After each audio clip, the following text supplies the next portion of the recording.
अमेरिकी राष्ट्रपति Donald Trump की अमेरिका की सत्ता में वापसी के बाद वैश्विक राजनीति उतार चढ़ाव के दौर से गुजर रही है। वैश्विक राजनीति के इतर अब अमेरिका की राजनीति में भी ट्रंप की नीतियों का असर दिख रहा है। ट्रंप के निर्णय सीधे तौर पर अमेरिकी राजनीति को प्रभावित कर रहे हैं। ट्रंप की राजनीति का नया शिकार बन रहा है विश्व स्तरीय विश्वविद्यालय हार्वर्ड। ट्रंप ने पहले इस विश्वविद्यालय को दी जाने वाली आर्थिक सहायता को रोका और अब विदेशी छात्रों की इस विश्वविद्यालय में रोक लगा दी है। आइए समझते हैं पूरा मामला। दरअसल अमेरिकी राष्ट्रपति डोनाल्ड ट्रंप के प्रशासन ने गुरुवार को हार्वर्ड विश्वविद्यालय की अंतर्राष्ट्रीय छात्रों को दाखिला देने की क्षमता को रद्द कर दिया।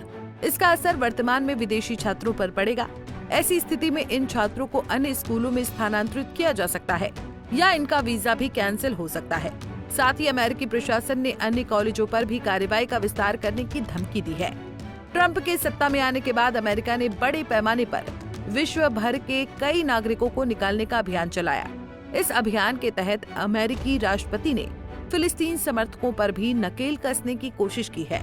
हार्वर्ड विश्वविद्यालय के फिलिस्तीनी नागरिकों को समर्थन के एवज में ये कार्रवाई की गई है। उनके प्रशासन ने फिलिस्तीनी समर्थक प्रदर्शनों में भाग लेने वाले विदेशी छात्रों के छात्र वीजा और ग्रीन कार्ड रद्द करने का प्रयास किया है।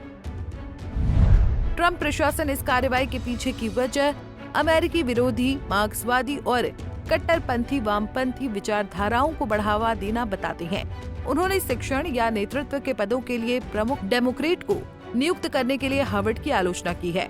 यूएस स्वास्थ्य और मानव सेवा विभाग भी हार्वर्ड को दिए जाने वाले संघीय अनुदान में से $60 मिलियन को समाप्त कर रहा है, क्योंकि ये यहूदी विरोधी उत्पीड़न और जातीय भेदभाव को संबोधित करने में विफल रहा है। अमेरिका में विश्वविद्यालय पर हिंसा, यहूदी विरोधी भावना को बढ़ावा देने और चीनी कम्युनिस्ट पार्टी के साथ समन्वय करने के आरोप लगाए जा रहे हैं। वहीं एक कानूनी शिकायत में हार्वर्ड ने कहा है कि वो यहूदी विरोधी भावना से निपटने के लिए प्रतिबद्ध है और उसने ये सुनिश्चित करने के लिए कदम उठाए हैं कि उसका परिसर यहूदी और इजरायली छात्रों के लिए सुरक्षित और स्वागत योग्य हो। कई जानकार मानते हैं कि हार्वर्ड के छात्र वीजा कार्यक्रम के खिलाफ की गई कार्रवाई अनावश्यक रूप से हजारों निर्दोष छात्रों को दंडित करती है। विश्वविद्यालय ने एक बयान में कहा, ये प्रतिशोधात्मक कार्रवाई हार्वर्ड समुदाय और हमारे देश को गंभीर नुकसान पहुंचाने की धमकी देती है और हार्वर्ड के शैक्षणिक और शोध मिशन को कमजोर करती है। ट्रंप ने हाल के हफ्तों में हार्वर्ड को दिए जाने वाले संघीय अनुदान में से लगभग $3 बिलियन पहले ही रोक दिए हैं, जिसके कारण विश्वविद्यालय ने फंडिंग को बहाल करने के लिए मुकदमा दायर किया है। वहीं हार्वर्ड ने कहा कि ट्रंप प्रशासन का ये कदम हजारों छात्रों को प्रभावित करता है, अवैध था और प्रतिशोध के समान था। इस निर्णय ने कैम्ब्रिज, मैसाचुसेट्स में कुलीन आईवी लीग विश्वविद्यालय के खिलाफ ट्रंप प्रशासन के अभियान को महत्वपूर्ण रूप से बढ़ा दिया, जो ट्रंप के सबसे प्रमुख संस्थागत लक्ष्यों में से एक के रूप में उभरा है।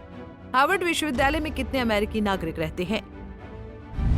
विश्वविद्यालय के आंकड़ों से पता चला कि 2022 में चीनी नागरिक 1016 के साथ विदेशी छात्रों का सबसे बड़ा समूह थे। उसके बाद कनाडा, भारत, दक्षिण Korea, Britain, Germany, Australia, Singapore और जापान के छात्र थे। डेटा और विश्लेषण अमेरिकी कॉलेजों में विदेशी छात्रों की संख्या, हार्वर्ड के विदेशी छात्रों पर ट्रंप का हमला अमेरिकी विश्वविद्यालयों के लिए महत्वपूर्ण राजस्व को लक्षित करता है।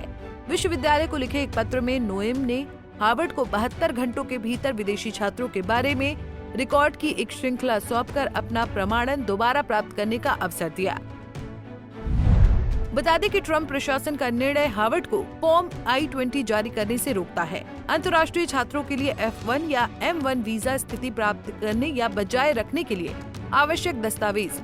इसके बिना हार्वर्ड में पहले से ही पढ़ रहे छात्रों को बाहर स्थानांतरित होने के लिए मजबूर किया जा सकता है या अमेरिका में रहने के अपने कानूनी अधिकार को खोने का जोखिम उठाना पड़ सकता है। हार्वर्ड के आधिकारिक आंकड़े बताते हैं कि भारत के 778 छात्र वर्तमान में विश्वविद्यालय में नामांकित हैं। अधिकांश वर्षों में 500 से 800 भारतीय छात्र और विद्वान संस्थान का हिस्सा होते हैं।